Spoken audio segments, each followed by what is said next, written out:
El deseo del alma en la oscuridad espiritual. Con mi alma te he deseado en la noche, Isaías 26, 9. La noche parece ser un tiempo peculiarmente favorable para la devoción. Su solemne quietud ayuda a liberar la mente de ese perpetuo bullicio que las preocupaciones del mundo traen a su alrededor, y las estrellas que miran desde el cielo hacia nosotros brillan como si quisieran atraernos hacia Dios. No sé cómo os afectarán a vosotros las solemnidades de la medianoche, pero cuando me he sentado a solas a meditar sobre el gran Dios y el poderoso universo, he sentido que realmente podía adorarle, porque la noche parecía extenderse como un verdadero templo para la adoración, mientras la luna caminaba como sumo sacerdote, en medio de las estrellas, los adoradores, y yo mismo me unía a esa canción silenciosa que cantaban a Dios: grande eres, oh Dios, grande en tus obras. Cuando contemplo tus cielos, obra de tus dedos, la luna y las estrellas que ordenaste, que es el hombre, para que te acuerdes de él, y el Hijo del Hombre, para que lo visites. Incluso con la persona más irreligiosa, el hombre más alejado del pensamiento espiritual, parece que hay algún poder en la grandeza y la quietud de la noche que le atrae hacia Dios. Confío en que muchos de nosotros podamos decir, como David: en ti he pensado continuamente, en tu nombre he meditado en las vigilias nocturnas, y con deseo te he deseado en la noche. Pero dejo por completo ese pensamiento. No hablaré en absoluto de la noche natural, aunque pueda haber mucho espacio para el pensamiento y la expresión poéticos. Me dirigiré a dos órdenes de personas y me esforzaré por mostrar lo que yo concibo que es el significado del texto. Quiera Dios que les sea útil a ambos. En primer lugar, me dirigiré a los cristianos confirmados, y a partir de este texto haré una o dos observaciones sobre su caso, si están en tinieblas. En segundo lugar, hablaré a las almas recién despertadas, y trataré de encontrar algunas de ellas que puedan decir: con mi alma te he deseado en la noche. Estoy a punto de dirigir este texto al creyente más confirmado, y el primer hecho que voy a deducir de él, cuya verdad estoy seguro que admitirá muy fácilmente, es que el hombre cristiano no tiene siempre un sol brillante, que tiene estaciones de oscuridad y de noche. Es cierto que está escrito en la palabra de Dios: sus caminos son caminos de paz, y todas sus sendas son paz, y es una gran verdad que la religión, la verdadera religión del Dios viviente, está calculada para dar al hombre felicidad abajo, así como bienaventuranza arriba. Pero, no obstante, la experiencia nos dice que si el curso del justo es como la luz resplandeciente, que brilla más y más hasta el día perfecto, sin embargo, a veces esa luz se eclipsa. En ciertos periodos las nubes y las tinieblas cubren el sol, y el justo no contempla el claro resplandor de la luz del día, sino que camina en tinieblas y no ve la luz. Ahora bien, hay muchos que se han regocijado en la presencia de Dios durante una temporada, se han regodeado en el sol que Dios se ha complacido en darles en las primeras etapas de su carrera cristiana. Han caminado por los verdes pastos, junto a las aguas tranquilas, y de repente, en un mes o dos, encuentran que ese cielo glorioso se ha nublado. En lugar de verdes praderas, tienen que hollar el desierto arenoso. En el lugar de aguas tranquilas, encuentran arroyos salobres a su gusto y amargos para sus espíritus, y dicen, cegaramente: si yo fuera hijo de Dios esto no sucedería. No digas eso, tú que andas en tinieblas. Los mejores de los santos de Dios tienen sus noches, los más queridos de sus hijos tienen que caminar por un desierto cansado. No hay un cristiano que haya gozado de felicidad perpetua, no hay un creyente que pueda cantar siempre una canción de gozo. No todas las alondras pueden cantar siempre villancicos. No todas las estrellas pueden verse siempre. Y no todo cristiano es siempre feliz. Tal vez el Rey de los Santos te dio una temporada de gran alegría al principio porque eras un recluta novato y no te puso en la parte más áspera de la batalla cuando recién te habías alistado. Eras una planta tierna, y él te cuidó en la casa caliente hasta que pudiste soportar el clima severo. Eras un niño pequeño, y por eso te envolvió en pieles y te vistió con el manto más suave. Pero ahora te has hecho fuerte y el caso es diferente. Las vacaciones en Capuán no convienen a los soldados romanos, y no convendrían a los cristianos. Necesitamos nubes y tinieblas para ejercitar nuestra fe, para cortar la dependencia de nosotros mismos, y hacernos poner más fe en Cristo, y menos en evidencias, menos en experiencias, menos en marcos y sentimientos. Los mejores hijos de Dios, lo repito de nuevo para consuelo de los que sufren depresión de espíritu, tienen sus noches. A veces es una noche sobre toda la iglesia a la vez, y me temo que tenemos mucho de esa noche ahora. Hay tiempos cuando Sión está bajo una nube, cuando todo el oro fino se oscurece, y la gloria de Sión se va. Hay épocas en que no oímos la clara predicación de la palabra, cuando las doctrinas son retenidas, cuando la gloria del Señor Dios de Jacob se oscurece, cuando su nombre no es exaltado, cuando se enseñan las tradiciones de los hombres en lugar de las inspiraciones del Espíritu Santo. Y tal temporada es aquella en que toda la iglesia está en tinieblas. Por supuesto que cada cristiano participa en ella. Anda y llora, y clama, oh Dios, ¿hasta cuándo estará abatida la pobre Sión? ¿Hasta cuándo sus pastores serán perros mudos que no pueden ladrar? ¿Serán siempre ciegos sus centinelas? ¿No sonará más la trompeta de plata? ¿No se oirá la voz del Evangelio en sus calles? Hay tiempos de tinieblas para toda la iglesia.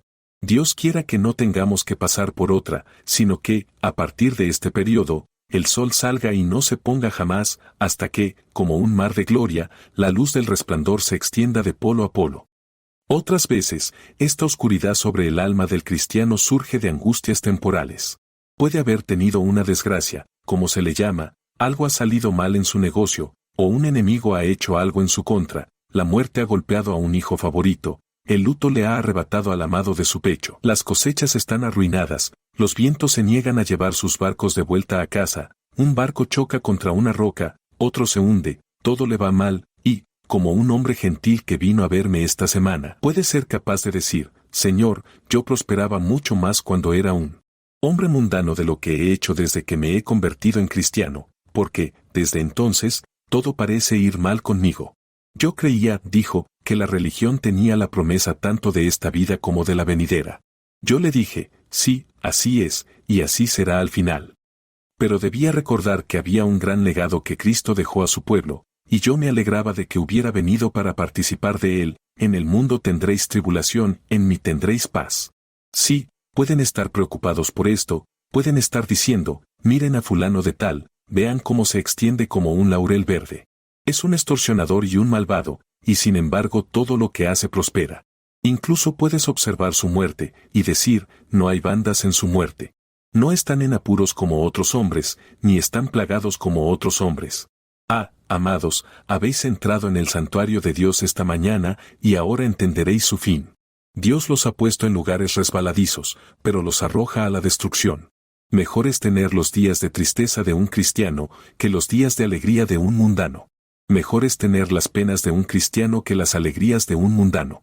Ah, más feliz es estar encadenado en un calabozo con un Pablo que reinar en palacio con un Acab. Más vale ser hijo de Dios en la pobreza que hijo de Satanás en la riqueza. Anímate, pues, espíritu abatido, si esta es tu prueba. Recuerda que muchos santos han pasado por lo mismo, y los mejores y más eminentes creyentes han tenido sus noches. Pero dice otro, usted no ha descrito mi noche, Señor. No tengo muchos males en los negocios, y no me importaría tenerlos, pero tengo una noche en mi espíritu. Oh, Señor, dice otro, ahora no tengo ni una sola prueba de mi cristianismo. Yo era un hijo de Dios, lo sé, pero algo me dice que ahora no soy ninguno de los suyos. Hubo un tiempo en que me halagaba a mí mismo pensando que sabía algo acerca de la piedad y de Dios, pero ahora dudo si tengo alguna parte o suerte en el asunto. Satanás sugiere que debo morar en llamas sin fin. No veo ninguna esperanza para mí. Temo ser un hipócrita. Creo que me he impuesto a la iglesia y también a mí mismo. Temo no ser de los suyos. Cuando vuelvo sobre las escrituras de Dios no hay ninguna promesa. Cuando miro dentro, la corrupción es negra ante mí. Entonces, mientras otros me elogian, yo me acuso de toda clase de pecado y corrupción. No podría haber pensado que yo era la mitad de malo. Me temo que no puede haber habido una obra de gracia en mi corazón, o de lo contrario no tendría tantas imaginaciones corruptas, deseos sucios, pensamientos duros de Dios, tanto orgullo, tanto egoísmo y voluntad propia. Me temo que no soy de los suyos. Ahora, esa es la razón misma por la que eres uno de los suyos, que eres capaz de decir eso, porque el pueblo de Dios pasa a través de la noche. Ellos tienen sus noches de dolor. Me encanta oír a un hombre hablar así. No quisiera que lo hiciera siempre. A veces debe entrar en la libertad con que Cristo le hizo libre. Pero sé que con frecuencia la esclavitud se apodera del espíritu, pero tú dices, cegaramente nadie sufre así. Confieso que yo mismo lo hago constantemente, y muy a menudo hay momentos en que no podría probar mi elección en Jesucristo, ni mi adopción, aunque me regocijo de que en su mayor parte puedo clamar. Sin embargo, en otros momentos estoy seguro de que el cordero más insignificante del redil de Jesús cuenta con 10,000 veces más ventaja que yo mismo. Y si pudiera sentarme en el banco más insignificante del reino de los cielos y supiera que estoy dentro, cambiaría todo lo que tengo. Y no creo que haya existido jamás un cristiano que no dudara de vez en cuando de su interés en Jesús. Creo que cuando un hombre dice, yo nunca dudo, es hora de que dudemos de él, es hora de que comencemos a decir, pobre alma, me temo que no estás en el camino en absoluto, pues si lo estuvieras, verías tantas cosas en ti mismo, y tanta gloria en Cristo más de la que mereces, que te avergonzarías tanto de ti mismo, que hasta dirías, es demasiado bueno para ser verdad.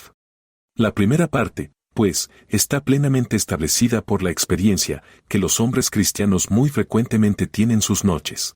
Pero la segunda cosa aquí es que la religión de un hombre cristiano mantendrá su color en la noche. Con mi alma te he deseado en la noche. Cuánta religión de pantuflas de plata tenemos en este mundo. Los hombres seguirán a Cristo cuando todos griten Hosanna. Hosanna.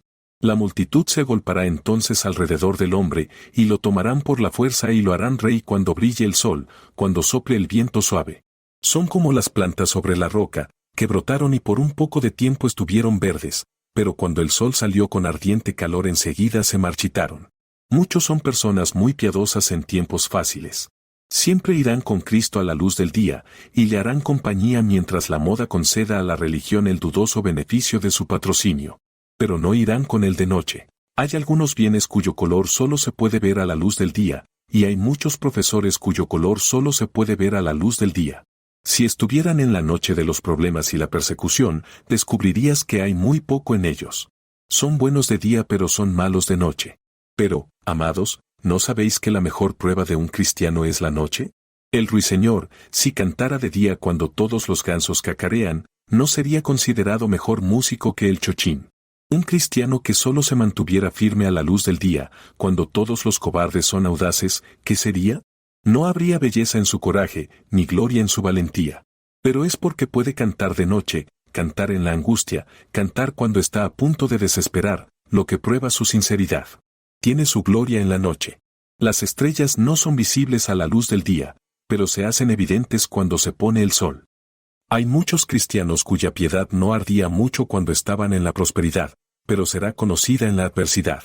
Lo he notado en algunos de mis hermanos ahora presentes, cuando se encontraban en una profunda prueba no hace mucho tiempo. No les había oído hablar mucho de Cristo antes, pero cuando la mano de Dios les había robado su consuelo, recuerdo que pude discernir su religión infinitamente mejor que antes. Nada puede hacer resaltar nuestra religión mejor que eso. Esmerilen un poco el diamante y lo verán brillar. No hay más que ponerle un problema al cristiano, y su resistencia a él probará que es de la verdadera simiente de Israel. Una tercera observación de esto para el cristiano confirmado es que todo lo que el cristiano desea en la noche es su Dios. Con deseo te he deseado en la noche. De día hay muchas cosas que un cristiano deseará además de su Señor, pero de noche no quiere nada más que a su Dios. No puedo entender cómo es, a menos que se deba a la corrupción de nuestro espíritu, que cuando todo va bien con nosotros estamos poniendo nuestro afecto primero en este objeto, y luego en otro, y luego en otro. Y ese deseo que es tan insaciable como la muerte y tan profundo como el infierno, nunca descansa satisfecho. Siempre nos falta algo, siempre deseamos un más allá. Pero si pones a un cristiano en apuros, descubrirás que entonces no quiere oro, que no quiere honor carnal, sino que quiere a su Dios. Supongo que es como el marinero, cuando navega suavemente le gusta tener buen tiempo, y quiere esto y aquello para entretenerse en cubierta. Pero cuando los vientos soplan, todo lo que quiere es el puerto. No desea nada más. La galleta puede estar mohosa, pero no le importa. El agua puede estar salobre, pero no le importa. No piensa en ello durante la tormenta. Solo piensa en el puerto. Lo mismo sucede con el cristiano, cuando avanza suavemente quiere esta y aquella comodidad, aspira a esta posición o quiere obtener esta y aquella elevación. Pero déjenlo dudar una vez de su interés en Cristo, déjenlo entrar una vez en alguna angustia y problema del alma, de tal manera que esté muy oscuro, y todo lo que sentirá entonces es, con deseo te he deseado en la noche. Cuando el niño es llevado a la cama, puede acostarse mientras hay luz y mirar los árboles que se agitan contra la ventana y admirar las estrellas que están saliendo, pero cuando oscurece y el niño está todavía despierto, llora por su padre. No puede entretenerse con nada más. Así, a la luz del día, el cristiano no mirará nada. Pondrá sus ojos en este placer y en aquel. Pero, cuando la oscuridad se cierne sobre él, grita, Dios mío, ¿por qué me has abandonado? ¿Por qué estás tan lejos de mí y de la palabra de mi clamor? Entonces es. Dame a Cristo o moriré. Pero ahora una observación más antes de dejar mi discurso a los santos confirmados. Hay momentos en que todo lo que los santos pueden hacer es desear. Tenemos un gran número de evidencias de piedad, algunas son prácticas, otras son experimentales, otras son doctrinales, y cuantas más evidencias tenga un hombre de su piedad, mejor, por supuesto. Nos gusta tener varias firmas, para que una escritura sea más válida, si es posible. Nos gusta invertir la propiedad en un gran número de fideicomisarios, para que sea más segura, y por eso nos gusta tener muchas pruebas. Muchos testigos llevarán nuestro caso ante el tribunal mejor que unos pocos, y por eso es bueno tener muchos testigos que atestiguen nuestra piedad. Pero hay momentos en que un cristiano no puede conseguir ninguno. Apenas puede conseguir un testigo que venga y atestigue su piedad. Pide que las buenas obras vengan y hablen de él. Pero habrá tal nube de oscuridad a su alrededor, y sus buenas obras parecerán tan negras que no se atreverá a pensar en sus evidencias. Dirá, cierto, espero que este sea el fruto correcto, espero haber servido a Dios, pero no me atrevo a alegar estas obras como evidencias. Habrá perdido la seguridad y con ella su disfrute de la comunión con Dios. He tenido esa comunión con Él, dirá tal vez, e invocará esa comunión para que venga y sea una evidencia. Pero la ha olvidado, y no viene, y Satanás susurra que es una fantasía, y la pobre evidencia de la comunión tiene la boca amordazada, de modo que no puede hablar. Pero hay un testimonio que muy rara vez es amordazado, y uno que confío que el pueblo de Dios siempre puede aplicar, aún en la noche, y es, te he deseado en la noche. Sí, Señor, si no he creído en ti, te he deseado, y si no he gastado ni he sido gastado en tu servicio, sin embargo, una cosa sé, y el diablo no puede sacarme de ello, te he deseado y te he deseado también de noche, cuando nadie me veía, cuando los problemas me rodeaban. Ahora, amados míos, espero que haya muchos de ustedes aquí esta mañana que sean fuertes en la fe. Tal vez no queráis lo que he dicho, pero os aconsejo que toméis este cordial, y si no queréis beberlo ahora, guardadlo en una pequeña ampolla y llevadla con vosotros hasta que lo hagáis. No sabéis cuánto tiempo puede pasar antes de que desfallezcáis. Y así como el señor Greatheart le dio a Cristiana una botella de vino para que la llevara consigo y bebiera cuando se sintiera fatigada, toma esto, y no te rías de un pobre creyente despreciado porque no es tan fuerte como tú. Puede que algún día tú también lo necesites. Les digo que hay momentos en los que un cristiano estaría dispuesto a meterse en una ratonera con tal de llegar al cielo, cuando estaría encantado de arrojar cualquier cosa con tal de meterse en la más pequeña grieta para escapar de sus temores, cuando la más insignificante evidencia parece más preciosa que el oro, cuando el más mínimo rayo de sol vale todas las riquezas del Perú, y cuando una pizca de consuelo es más dulce de lo que hubiera sido todo un cielo en otras épocas. Ustedes pueden ser llevados a la misma condición, así que lleven este pasaje con ustedes, y ténganlo listo para suplicar ante el trono, con deseo te he deseado en la noche. La segunda parte de mi sermón será ocupada hablando a las almas recién despiertas, y como he hecho 4 observaciones a los cristianos confirmados, ahora me esforzaré por responder 3 preguntas a aquellos que acaban de despertar. La primera pregunta que me harían es la siguiente. ¿Cómo puedo saber que mis deseos son pruebas de una obra de la gracia en mi alma? Algunos de ustedes dirán, creo que puedo ir tan lejos como el texto, he deseado a Dios, sé que he deseado ser salvo. He deseado tener un interés en la sangre de Jesús, pero ¿cómo puedo saber que es un deseo enviado por Dios, y cómo puedo saber si terminará en conversión? Escúchame, entonces, mientras te ofrezco 1 o 2 pruebas. Primero, puedes saber si tus deseos son de Dios por su constancia. Muchos hombres, cuando escuchan un sermón conmovedor, tienen un deseo muy fuerte de ser salvos, pero se van a casa y lo olvidan. Es como un hombre que ve su rostro en un espejo, se va, y enseguida olvida qué clase de hombre es. Regresa de nuevo, una vez más la flecha se clava con fuerza en el corazón del enemigo del rey, vuelve a casa, solo para extraer la flecha, y su bondad es como la nube de la mañana, y como el rocío de la madrugada pasa. ¿Ha sido así contigo? ¿Has tenido tal deseo? ¿Te lo quitará el trabajo de mañana? ¿Os falta Cristo hoy, y le despreciaréis mañana? Entonces me temo que tus deseos no son de Dios, Son meramente los deseos de una conciencia despertada naturalmente, solo los impulsos de la mera naturaleza, y llegarán hasta donde la naturaleza pueda llegar, y no más allá. Pero si tus deseos son constantes, consuélate. ¿Cuánto tiempo han durado? ¿Has estado deseando a Cristo este último mes o estos últimos 3 o 4 meses? ¿Lo has estado buscando en oración durante una larga temporada? ¿Y encuentras que estás ansioso por Cristo tanto el lunes como el domingo? ¿Lo deseas en la tienda cuando los intervalos de los negocios te lo permiten? ¿Lo buscas en la noche, en la solemne soledad, cuando ninguna voz del ministro irrumpe en tu oído, cuando ninguna verdad golpea tu conciencia? ¿No es más que el sofoco de la tisis que se ha apoderado de tu mejilla, que no es signo de salud? ¿O es el calor real de un deseo verdadero, lo que marca un alma sana? ¿Deseas a Dios constantemente? Admito que habrá variaciones incluso en nuestros deseos más sinceros, pero una cierta medida de constancia es esencial para su valor real como evidencias de una obra divina. De nuevo, puedes discernir si son buenos o malos por su eficacia. Algunas personas desean el cielo muy fervientemente, pero no desean dejar la embriaguez, desean salvarse, pero no desean la salvación lo suficiente como para cerrar sus tiendas los domingos por la mañana o para refrenar sus lenguas y dejar de hablar mal de sus vecinos. Desean la salvación, pero no la desean lo suficiente como para venir de vez en cuando entre semana a oír el Evangelio. La veracidad de sus deseos se puede determinar por su eficacia. Si tus deseos te conducen a verdaderas obras dignas de arrepentimiento, entonces vienen de Dios. Los deseos, ya lo sabes, no son nada a menos que se lleven a cabo.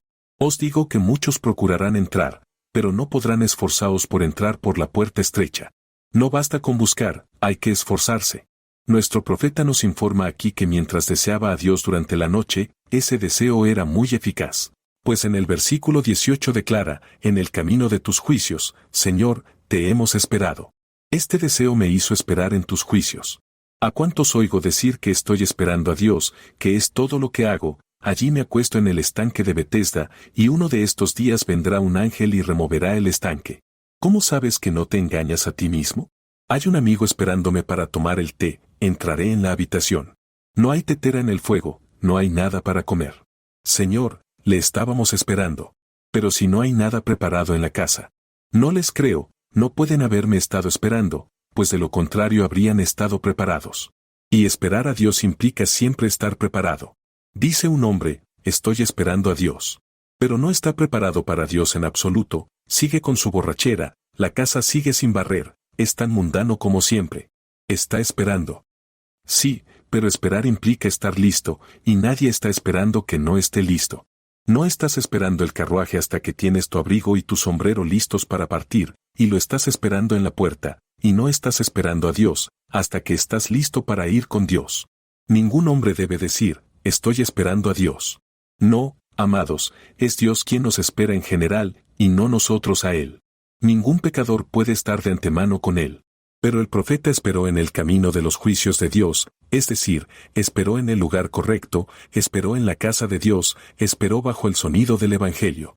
Y entonces este deseo lo llevó a buscar. Con mi espíritu dentro de mí te buscaré. Lo llevó a buscar a Dios. Los pobres deseos lastimeros de algunos de ustedes sirven de muy poco. Un viejo escritor dice, el infierno está pavimentado con buenas intenciones. Yo no sabía que hubiera pavimento alguno, porque no tiene fondo, pero, al mismo tiempo, creo que los lados de la fosa están llenos de buenas intenciones, y los hombres se sentirán pinchados y acosados de lado a lado con buenos designios que una vez formaron pero nunca llevaron a cabo, hijos que fueron estrangulados al nacer, deseos que nunca fueron llevados a actos vivos, deseos que brotaron como el hongo en la noche, y como el hongo fueron barridos, como el humo de la chimenea, que se detuvo, tan pronto como el fuego se hubo apagado. Hermanos, si estos son vuestros deseos, no son prácticos, no vienen de Dios. Pero si tus deseos te han hecho renunciar a la embriaguez, te han obligado a renunciar a ir al teatro, te han obligado a buscar a Dios con pleno propósito de corazón, te han llevado a renunciar a una lujuria y a otra. Consuélate, estás en el camino correcto, si tus deseos son deseos prácticos. De nuevo, puedes distinguir estos deseos por su urgencia. Algunos de ustedes quieren ser salvos, pero debe ser hoy, la próxima semana. Pero cuando el Espíritu Santo habla, dice, hoy, si oís su voz, no endurezcáis vuestros corazones. Debe ser ahora o nunca. Hoy dame gracia, hoy dame misericordia, hoy dame perdón. Algunos de vosotros esperáis ser salvos antes de morir, antes de que la fosa se cierre sobre vosotros, esperáis que Jesucristo os mire dentro de algunos años. Supongo que no habéis fijado cuántos años, pero siempre está en un lejano y nebuloso futuro. Pero el verdadero deseo es ahora. ¿Acaso el pobre hombre que está en el patíbulo con una soga al cuello dice, perdónenme dentro de un año? No, teme que al minuto siguiente lo lancen a la eternidad. El que siente su peligro gritará, ahora. El que realmente quiere a Cristo, gritará, ahora. El que está espiritualmente despierto gritará, ahora o nunca. ¿De qué servirá, pecador, posponer la salvación? ¿Te dice tu corazón que servirá de algo? ¿Qué, cuando el fuego está atravesando las tablas de tu pequeño aposento? ¿Qué, cuando tu barco ha chocado contra la roca y se está llenando? Sí, se está llenando, mientras que el fuego en el otro extremo se apresura hacia arriba, y el fuego y el agua juntos están buscando tu destrucción. Dirás, ¿mañana? Pues puede que estés muerto antes de que salga el sol de mañana. Mañana. ¿Dónde está? En el calendario del diablo, no está escrito en ningún libro de la tierra. Mañana. Es algún islote imaginado en el mar lejano que el marinero nunca ha alcanzado. Mañana. Es el deseo del necio, que nunca conseguirá. Como una brizna de voluntad, danza ante él, pero solo le lleva a los pantanos de la angustia. Mañana. No existe tal cosa. Es de Dios. Si existe tal día, no puede ser el nuestro. Pero tú dices, si he deseado a Dios, ¿por qué no he obtenido mi deseo antes de ahora? ¿Por qué Dios no ha accedido a mi petición? En primer lugar, apenas tienes derecho a hacer la pregunta, ¿por qué Dios tiene derecho a conceder o no tu petición según le plazca? Y lejos está el hombre de decirle a Dios qué haces. Él es soberano y tiene poder para hacer lo que quiera. Pero ya que tu ansiedad ha dictado la pregunta, deja que mi ansiedad intente responderla. Tal vez Dios no ha concedido tu deseo, porque desea tu propio beneficio con ello. Quiere mostrarte más la desesperada maldad de tu corazón, para que en el futuro temas confiar en Él. Quiere que veas más de la negrura de las tinieblas y del horrible pozo del pecado, para que, como un niño quemado, evites el fuego para siempre. Te deja bajar a la mazmorra, para que aprecies mejor la libertad cuando llegue. Y te hace esperar, además, para que tus anhelos se aviven. Él sabe que la demora avivará el deseo, y que si te hace esperar no será una pérdida para ti, sino que te ganará mucho, porque verás tu necesidad con más claridad, lo buscarás con más fervor, llorarás con más amargura y tu corazón se afanará más por él. Además, pobre alma, Dios te hace esperar, tal vez para que al final te muestre más plenamente las riquezas de su gracia. Creo que algunos de nosotros que fuimos guardados por Dios mucho tiempo antes de encontrarlo, lo amamos tal vez mejor de lo que lo hubiéramos hecho si lo hubiéramos recibido directamente, y podemos predicar mejor a otros. Podemos hablar más de su amorosa bondad y tierna misericordia. Juan Bunyan no podría haber escrito como lo hizo si no hubiera sido arrastrado por el diablo durante muchos años. Me encanta esa imagen del querido cristiano. Sé que cuando leí ese libro por primera vez y vi la vieja xilografía de Cristiano llevando la carga sobre su espalda, sentí tanto interés por el pobre hombre que pensé que saltaría de alegría cuando, después de que la pobre criatura hubiera llevado su carga durante tanto tiempo, por fin se deshiciera de ella. Puede que Dios nos haga a ti y a mí llevar la carga durante mucho tiempo hasta que nos la quite, para que saltemos de alegría cuando consigamos la liberación, porque puedes estar seguro de que no hay ningún pobre penitente que ame tanto la misericordia como el que la ha estado llevando durante una temporada. Tal vez esa sea la razón por la que Dios te hace esperar. Un pensamiento más. Tal vez ya ha llegado. Creo que algunos de ustedes han sido perdonados y no lo saben. Creo que algunos de ustedes son perdonados, aunque están esperando algo maravilloso como señal que nunca recibirán. Las personas tienen las nociones más extrañas del mundo acerca de la conversión. He oído a personas contar las historias más extrañas que se puedan imaginar acerca de cómo se convirtieron, aunque, por supuesto, yo no les creí. Y me imagino que algunos de vosotros pensáis que tendréis una especie de descarga eléctrica, que una especie de galvanismo, o algo así, os atravesará como nunca antes lo habíais hecho. No esperen milagros ahora. Si no piensas que estás perdonado hasta que tengas una visión, tendrás que esperar muchos años. Algunas personas creen que no están perdonadas porque nunca han oído una voz. Lamentaría mucho que mi salvación dependiera de un texto de las Escrituras aplicado a mi corazón, temería que el diablo lo hubiera aplicado, o que fuera el viento silbando detrás de mí. Quiero algo más seguro que eso. Pero tal vez estés perdonado y aún no lo sepas. Dios ha hablado las nuevas de misericordia a tu espíritu y todavía no lo has oído, porque estás diciendo, no puede ser eso. Si pudieras sentarte y pensar en esto, palabra fiel y digna de ser recibida por todos, que Jesús vino al mundo para salvar a los pecadores, de los cuales yo soy el primero, me parece que descubrirías que, después de todo, no estás excluido. No hay gran necesidad de ninguna de estas cosas milagrosas con las que estás contando. Dios puede haberlas dado a algunos de su pueblo, pero nunca las ha prometido. Tal vez, entonces, la pregunta pueda responderse diciendo, el perdón está allí, pero ustedes no lo saben. Que Dios hable fuerte en tu alma, para que sepas real y ciertamente que te ha perdonado. Pero hay una pregunta más seria, ¿consentirá Dios al fin mi deseo? Sí, pobre alma, ciertamente lo hará. Es completamente imposible que hayas deseado a Dios y te hayas perdido, si lo has deseado con el deseo que he descrito. Pues voy a suponer que bajaras a las cámaras de los perdidos con el deseo todavía en tu espíritu, cuando entraras dentro de las puertas tendrías que decir, deseé la misericordia de Dios, y no quiso dármela. Busqué gracia en las manos de Jesús, y no quiso dármela. ¿Sabes lo que se diría de inmediato? Satanás estaría muy complacido. Diría, he aquí un pecador que pereció orando, Dios no ha cumplido su promesa, dijo, todo el que invoque el nombre del Señor se salvará, y aquí hay uno que lo hizo, y está perdido, como aullarían de alegría en el infierno. Cantarían una canción blasfema contra el Dios Todopoderoso, que una pobre alma deseosa esté allí. Les diré una cosa, he oído muchas cosas perversas en mi vida, he oído a muchos hombres jurar y blasfemar contra Dios, hasta que he temblado, pero hay una cosa que nunca oí decir a un hombre, y pienso que Dios difícilmente permitiría que alguien perpetrara tal mentira. Nunca oí ni siquiera a un borracho decir, he buscado sinceramente a Dios con todo el propósito de mi corazón, y, sin embargo, no me ha oído, y no me responderá, sino que me ha desechado. Apenas creo posible, aunque sé que los hombres pueden ser infinitamente perversos, que alguien pueda proferir una falsedad tan abominable como esa. De cualquier manera, puedo decir que nunca la oí, y creo que hay algunos de ustedes que pueden decir, he sido joven y ahora soy viejo, y sin embargo, nunca he visto a un pecador penitente que pudiera decir, desesperado, no soy salvo. He buscado a Dios y no quiere oírme, me ha apartado de su rostro y no quiere darme misericordia, y, pienso, que mientras vivas no encontrarás un caso. Entonces, ¿por qué has de ser tú el primero? ¿Por qué, pobre penitente, has de ser tú el primero? ¿Crees que eres un blanco escogido para todas las flechas del Todopoderoso? ¿Te ha puesto como blanco contra el que dirigirá todos los rayos de su venganza? ¿Vas a ser tú el primer caso en que falle la misericordia? ¿Serás tú el primero que supere la infinidad del amor? No digas eso. La desesperación es una locura, pero por un instante recobra la razón, desesperado. ¿Desea Dios verte condenado? ¿No ha dicho, vivo yo, dice el Señor, que no quiero la muerte del que muere, sino que prefiero que se vuelva a mí y viva? ¿Crees que sería un placer para el Todopoderoso tener tu sangre?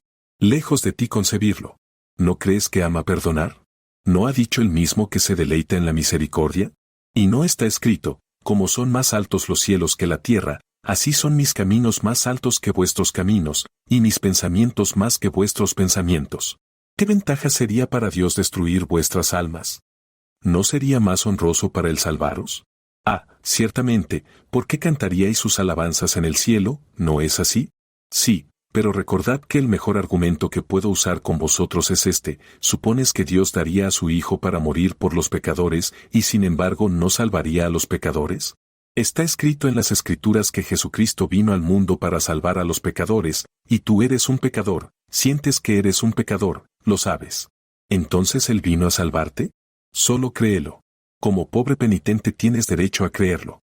Si fueras fariseo no tendrías ese derecho, pero como alma penitente, humilde y contrita, tienes derecho a creer en Jesús. El fariseo no tiene ninguno, porque nunca está escrito que vino a salvar a los justos, y si creyera que lo hizo, creería una mentira, pero todo hombre que es pecador, todo hombre que reclama ese título, tiene también derecho a creer que Cristo murió por él, y no solo eso, sino que es la verdad. Vino al mundo con un propósito determinado, y lo que vino a hacer, lo hará. Vino al mundo para salvar a los pecadores, y ahora está escrito, todo aquel que creyere en el Señor Jesucristo, será salvo, el que no creyere, será condenado.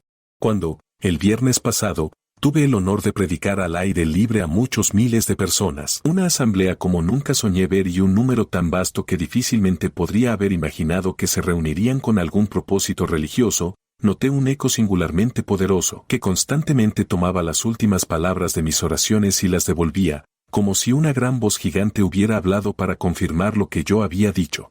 Cuando repetía las palabras, el que creyere y fuere bautizado, será salvo, el eco decía, salvo, y cuando proseguía, el que no creyere, será condenado, oía que el eco decía suavemente, maldito. Me parece que esta mañana oigo ese eco, el que crea y se bautice se salvará, y los santos de arriba gritan, salvados. Escuchad cómo cantan ante el trono. Escuchad cómo vuestros padres glorificados y vuestros parientes inmortalizados, gritan, salvados. No oigáis el eco, mientras resuena desde el cielo azul de los cielos, salvados. Y, lúgubre pensamiento, cuando pronuncio esas palabras, el que no crea será condenado, surge esa espantosa palabra, maldito, desde el lugar donde hay gemidos huecos, y quejidos hoscos, y alaridos de fantasmas torturados. Dios quiera que nunca sepas lo que es estar condenado. Dios os de que creáis ahora, porque, hoy, si oís su voz, no endurezcáis vuestros corazones.